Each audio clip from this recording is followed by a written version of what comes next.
Mikaila. This is Niger TV on Mikaila Time. Thanks for watching again. Today I'm about to interview a great man. He's a musician, he's a songwriter, and he's also a producer. And his name is Berima Amo.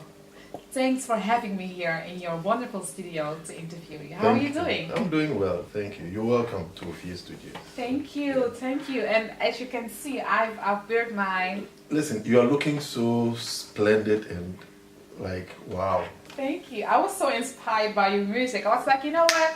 I'm gonna go out go there. All out. I'm gonna go in my African dress, you know, and like doing my thing, interviewing you. Because really, when I hear your music and listen to some message, I was so inspired. I was inspired. I was like, no, I really have to interview you and talk to you about it more. Thank you. Like, who is your great inspiration? My greatest inspiration is God. You know, and just the idea that He has created us and giving us, like, everyone has something unique about them. Yeah. That He looks at it. He looks at the world and He's like, I'm going to bring Mikaila to the world to do this and this and this to help humanity. That's really my second inspiration. Is my parents. My parents. Your parents. Yes, my father and my mother. They've always inspired me, encouraged me. Yes. And the things that happen in life also inspire me, you know.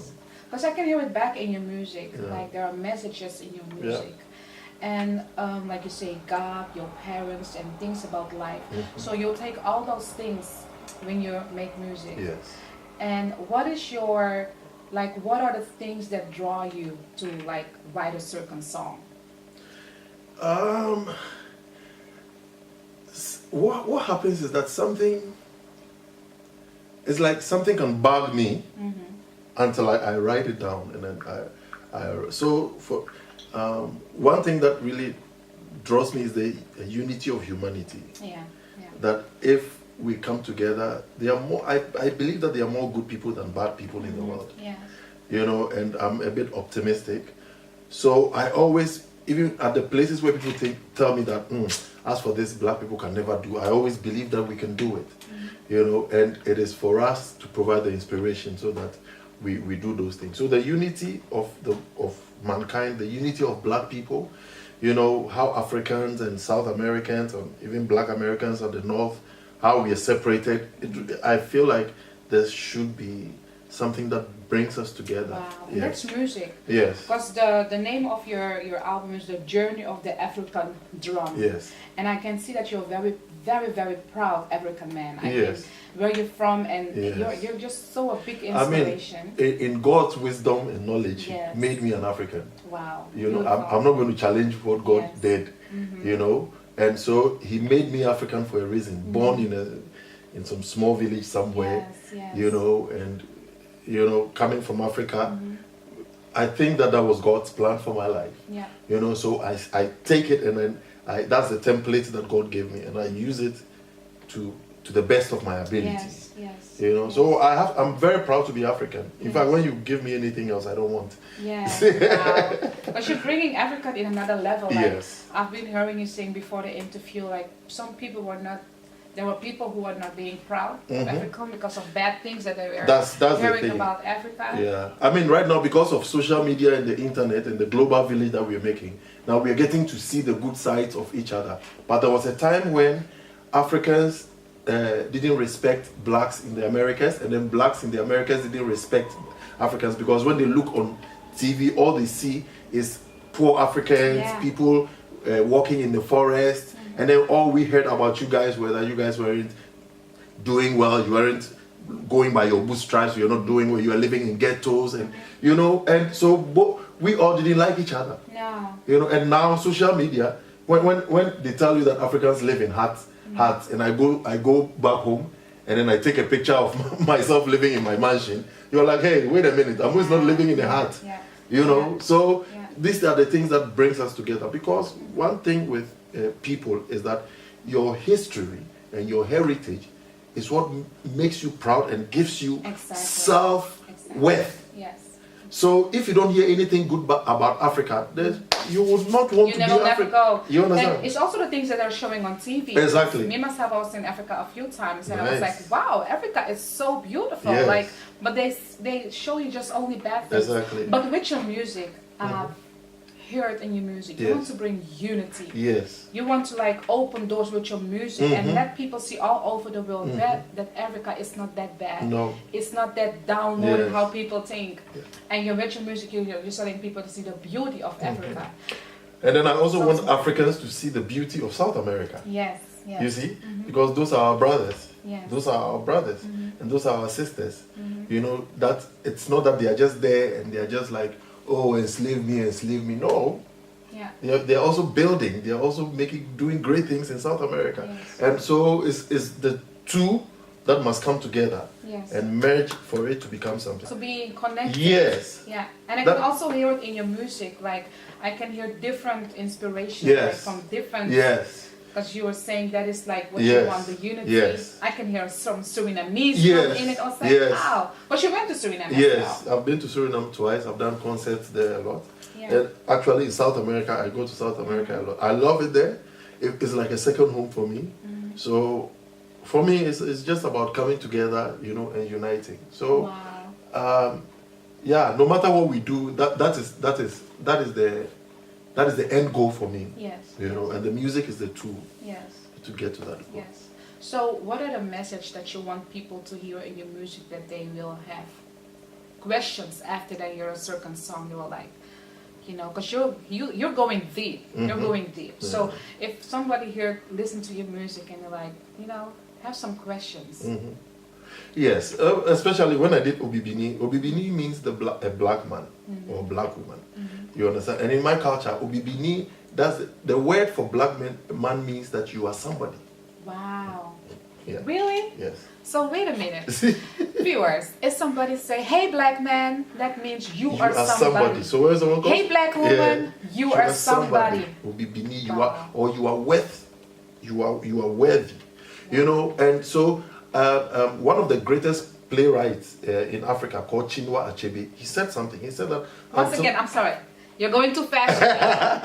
this is Ghanaian language that you're speaking. No, I'm speaking. No, I'm mentioning Ghanaian- the person's name. That's just a name. Say it again. Chinua Achebe. He's a Nigerian. Chinua Achebe. Chinua Achebe. Even in that there is music. Chinua Achebe.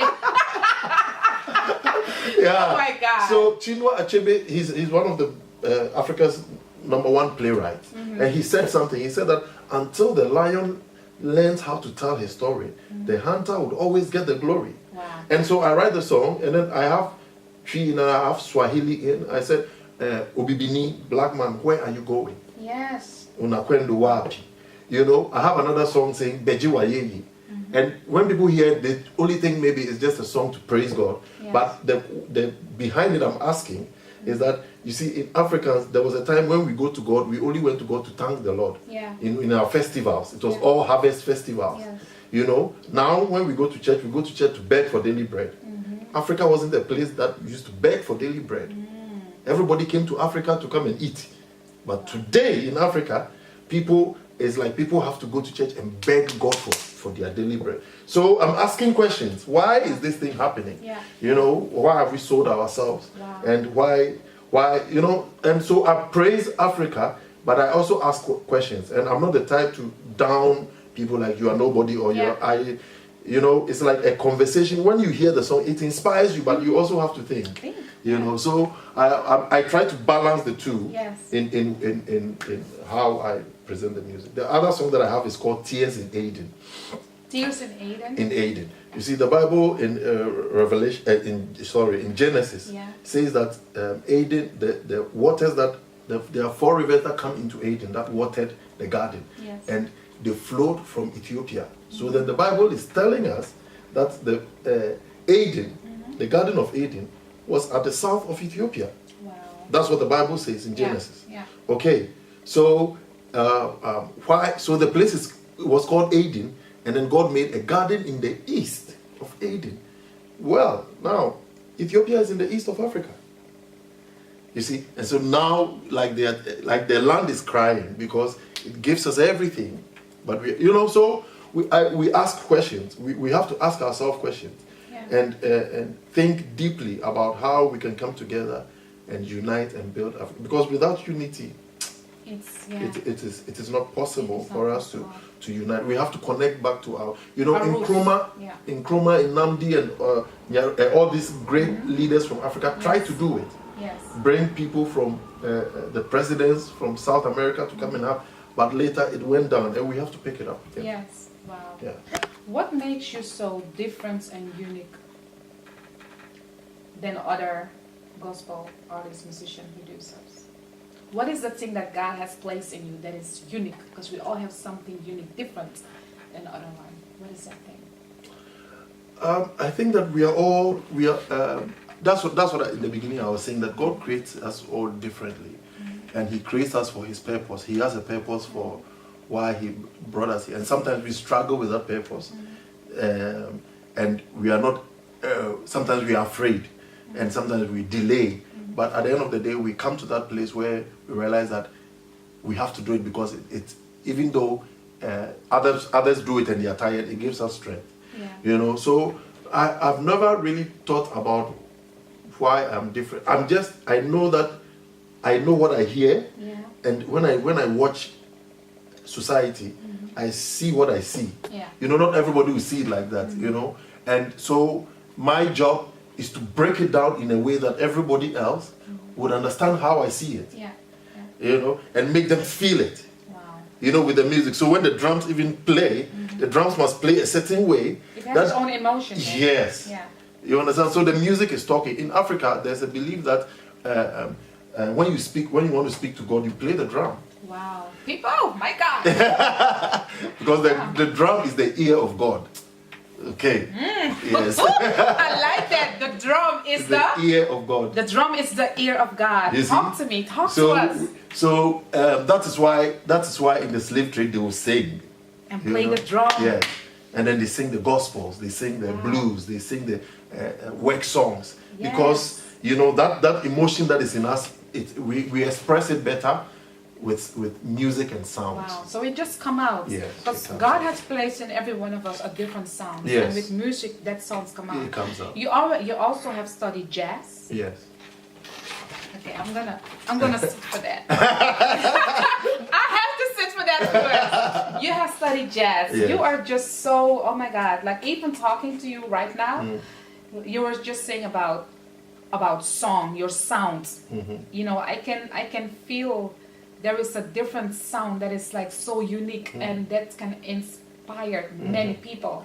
And I want to go there because you're also giving lessons. Can you tell us more about that and how can people apply for it? Yes. What I do, like 7 years ago, I started like a music school specially to teach gospel music, because the way that you can go take lessons, music lessons, and it's fine, but you see, the gospel sound and the black sound is different.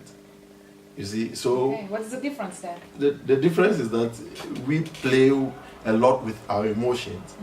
And then with the European style, it's very like formal with the book and, you get the note, you play the note. Oh, yeah. But you see, even when you play with the jazz band, they write the notes, but they tell you that the feeling of the note that they have written is different. So then the conductor must explain it to you. Yeah. But in classical, the note, they write it and then they write the emotion at the top, maybe play it soft, play it loud, crescendo, So the way we approach music, the notes on the keys are the same, but the way we approach it is different. We approach it from a very deep emotional and spiritual place. Yeah. You understand? Yes. So the way that you play gospel, black gospel, is really different. And it's more out of emotion. Yes, and it doesn't mean that the other ones is not better, but it's just different. Yeah. So what we wanted to do was really have a school where people can come and then learn how to interpret, the message of the gospel through music. Yeah. And so we do that, and then I also give workshops around the country. Right. I teach African music. One thing that the one thing about African music that the West think is that when they think about African music, they think about djembe and people dancing, and that's also part of our culture. Yeah. But we have very beautiful harmonies. In the 1600s, there was a doctor who was sent by the Danish king to come to Ghana to study. One of the first things he wrote was that the Ghanaians have a lot of beautiful harmonies, not just melodies, but Yes. harmonies. Yes. You know, so it's one of the things that people don't know. So I Yeah. try to, when I go out there, when you go on the internet, you find some of these things on Yeah. YouTube, Yeah. where I'm teaching like some nice harmonies Yeah. from my country, All from right. Africa. Yeah. Beautiful. So if people want to apply to follow lessons, because you're giving lessons, they Yeah. can just apply on your social media. Yes. What is The Berima yes, Amo? Berima Amo. When you go on all the social media, on Instagram, Twitter, Facebook, you can reach me, Berima Amo, and then yes, and then I'll respond to you. Okay, So that's yes. great. I have two more questions for you Good. because I mean, just, you know, one of the questions that I want to ask is that how are you dealing with setbacks? The way I deal with, there's a song that number 3, the third track on my CD. It's called Sanetier. Sanetier is that's how life is. You see, I embrace the good and the bad. Without the bad, there is no good. Without the good, there is no bad. No. And I wrote that song sitting in a train, going to school, going to the conservatory, and not having any money in my pocket.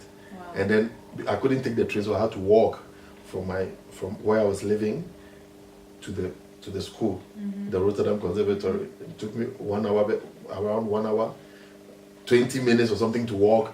And then whilst I was walking, the song came into my head. Oh, so life is anemia means like you have to be strong in your spirit, Yeah. you know, and that's how it is. And so I say that, and then in the middle of the song we say that O'Brien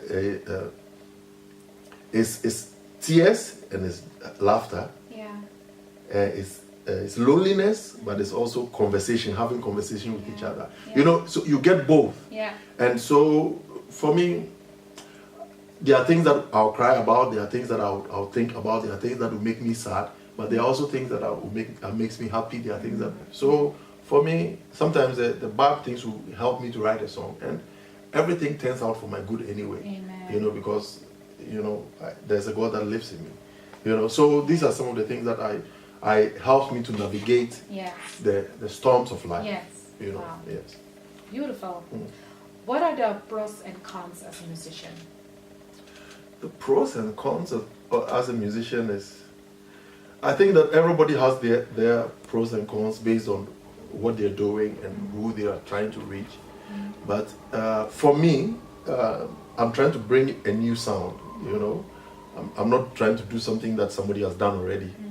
You know, You don't want to be like Kanye West. no, Kanye is. I'm just saying that purposely because I've heard you say something about it. No. Kanye West always is like, I'm a genius, you know, and I'm like, I don't want to sound like, No. you know. Yeah. You know, I'm trying to bring a new sound, you know, and, with a new message, you know. So the way that I have to promote it is different. The way that I have to go about it, introduce it to people is different. Yeah. You know, and when they hear it for the first time, it's like it hits you, and then you have to listen to it again, and then, you know, it begins to sit with you. I understand that, you know. Yeah. So the way that I have to bring out my song is really like different from, so I'm not expecting like to have like, hey, like a pop song where like you have a hit, and I can make a pop hit.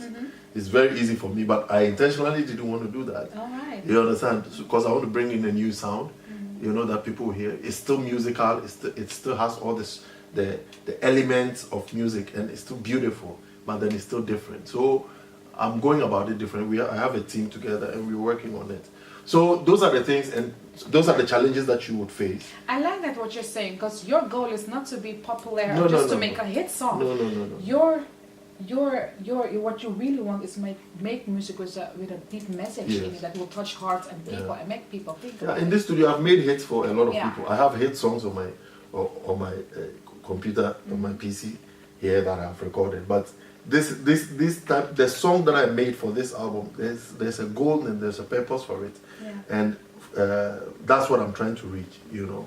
And so we're working hard. So it's when you're starting something like that, and you don't also have a big label with all the money following you, then you have to do everything yourself. Yes, that's true. And so those are the things, you know. And then when you get a deal, I got some deals, but then they want to take everything for you, give you a 360 deal. And you don't want that. No, you know, you don't want to sell your soul. No. So have you ever dealt with competition And how do you... What do you mean by competition? Competition, because you know, in music, even in gospel music, people are competing with each other. Yeah, I really, there's a saying that, you know, it takes two to race. So if you start to run and I don't run, then there's no competition, right? Yes. So when somebody wants to compete with you, I would not compete. Yeah. I would just not run with you. Yes. I'll tell you to win.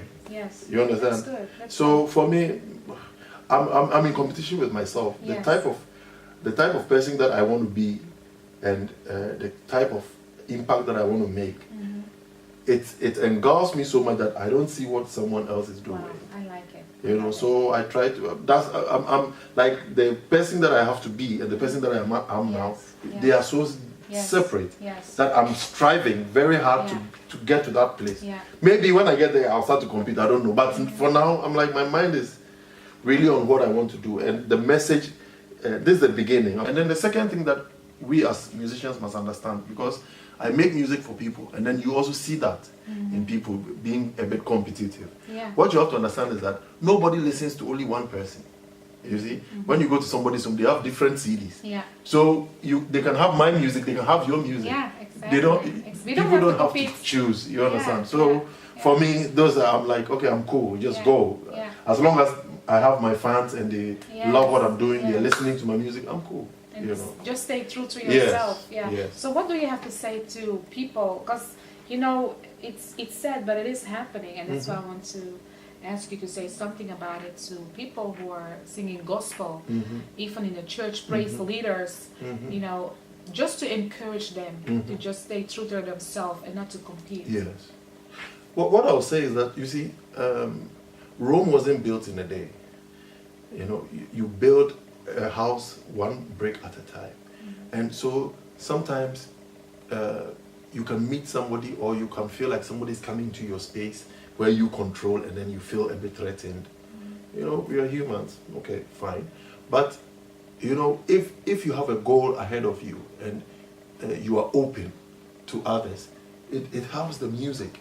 You as a person, you have to develop a character that always makes you be a peacemaker. You see, because when somebody throws shade at you, and then you also catch the shade and you also throw it back, then it becomes, then there's this loop. You know. So when somebody tries to lift themselves, I'll just go like, oh, okay, you know. I'll always take, because, you know, people see things. People don't say everything they see. You know, sometimes people will see what is happening on stage and they will not tell you. But you know, you don't compete with anybody. No, just, it's not necessary. Be true to who you are. Exactly, because even people in the audience, they can feel it. And like what you say, music is your soul, it's the sound. And I mean, if you're doing that, like, people can feel that as well. And if you want to deliver a message, what is the message that you're delivering if you're competing or you know, things like that. So these are things that happen. These are human nature. You know, these things would happen. People like to protect their territories. People like to, the little that they have, they want to keep it to themselves. You know, and people don't. Some of us don't look at the big picture. You know, but I am interested in doing collaborations. I'm interested in working with everybody. It's the person that you are. You know, and God always blesses a diligent heart. You know, and an open heart. So if you're open to everybody, you know, one time Moses is sitting down and then the people rush to him. They're like, hey, come and see, some people are prophesying. And they expected that, oh, Moses would be angry. Like, hey, I'm the leader. They shouldn't be And then Moses said, I wish the whole of Israel would prophesy. You see? And so you see, that's the kind of spirit that we have to have. It's other people's ministry. Accept and love one another. One another. I want to thank you for your time. I want to thank you for the person that you are. You are such a humble man, such an inspiration for many people, even for me, and even for the people that are watching, hopefully, those that are singing, that are making music. What I've learned today from you is just to stay true to yourself and stay true to your own sound and just be an inspiration for everybody. And what I really like is that you're very proud of your roots. Africa, I'm also proud because, you know, we all come from Africa. It doesn't matter if you live in Suriname, in the States, all black people, our roots come from Africa. So I want to thank you once again for Thank your you so time. much. And thank you for watching Niger TV on Mikaila Time. If you want to apply to follow lessons, all the information on social media is below down here on the screen. You can contact him and maybe, who knows, you will be here in this beautiful studio taking lessons from Amo. So thank you once again. Have a great day. Bye.